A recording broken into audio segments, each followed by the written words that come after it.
Dhaka medical college হাসপাতালের মতো হাসপাতালে যদি আমাদের হামে আক্রান্ত ভাইদের স্পেশাল ইউনিট না থাকে, তাদেরকে যদি ফ্লোরে থাইকা চিকিৎসা নিতে হয়, এটা আমাদের জন্য লজ্জার। যদি আরো একটা হামে আক্রান্ত ভাইয়েরা মৃত্যুবরণ করে, এই যদি সরকারের সঠিক চিকিৎসার অভাবে এই দায় সরকারের নিতে হবে, সংশ্লিষ্ট সকলকে নিতে হবে, সকল রাজনৈতিক দলের নেতৃবৃন্দদেরকে নিতে হবে। আমরা ছাইরা কথা বলবো না প্রিয় ভাইরা আমার। অতি দ্রুত স্বাস্থ্যমন্ত্রী থেকে শুরু করে বর্তমান প্রধানমন্ত্রী এই হাম ইস্যুতে যতগুলো শিশু এখনো চিকিৎসা সেবা থেকে বঞ্চিত আছে তাদের পাশে দাঁড়াইতে সকাল 12টার দিকে আমরা ঢাকা মেডিকেল কলেজ হাসপাতালে যাই। প্রিয় সাংবাদিক ভাইয়েরা ও প্রিয় দেশবাসী, আপনারা শুনুন, আজকে সকাল 12:30টায় আমরা ঢাকা মেডিকেল কলেজ হাসপাতালের আপনার হাম আইসোলেশন ওয়ার্ডে যাই। 31, 30 এবং 32 তিনটি ওয়ার্ড রয়েছে। সেই ওয়ার্ডে খেয়াল করলাম মাত্র 12টি বিছানা আছে এবং আরো 3টি রুগী মাত্র আসছে আমাদের সামনে। সেই রুগীকে ফ্লোরে সিট দেওয়া হয়েছে এবং তার সেখানে অক্সিজেন ব্যবস্থা নাই।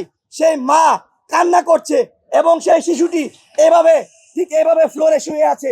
ঢাকা মেডিকেল কলেজ হাসপাতালের মতো হাসপাতালে যদি আমাদের হামে আক্রান্ত ভাইদের স্পেশাল ইউনিট না থাকে, তাদেরকে যদি ফ্লোরে থাইকা চিকিৎসা নিতে হয়, এটা আমাদের জন্য লজ্জার। আমরা ধিক্কার জানাই। আমরা বলতে চাই, অতি দ্রুত স্বাস্থ্যমন্ত্রী থেকে শুরু করে বর্তমান প্রধানমন্ত্রী এই হাম ইস্যুতে যতগুলো শিশু এখনো চিকিৎসা সেবা থেকে বঞ্চিত আছে তাদের পাশে দাঁড়াইতে।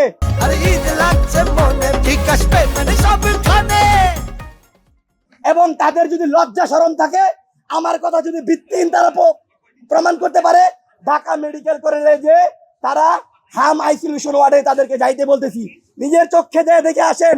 এবং এখানে ভুক্তভোগীর একদম কল রেকর্ড আছে, সেখানকার যে স্টাফ তিনি এবং আমরা যেটা করেছি সেখানে একটি এই যে দেখেন ছবিটা, দেখেন ছবিটা, একটা হাম আক্রান্ত শিশুর অক্সিজেন লাগবে, তার বিছানা তো দূরের কথা, অক্সিজেন তো দূরের কথা, তার একটা বিছানা পর্যন্ত নাই ঢাকা মেডিকেল কলেজ হাসপাতালের মতো জায়গায়। এটা রাজধানী, তাহলে জেলা হাসপাতালগুলোতে, সদর হাসপাতালগুলোতে কি হচ্ছে আপনারা চিন্তা করেন। এই যে এই মায়ের কান্না করতেছে, অবশেষে আমরা একটা নেট টেস্ট ব্যবস্থা করে দিই। তাও আবার নেট টেস্টের কালারটা যদি আপনারা দেখেন, বমি চলে আসবে। একটা সরকারি হাসপাতালে এই দেখেন নেট টেস্টের কালার, এখানে নোংরা হয়ে অবস্থা।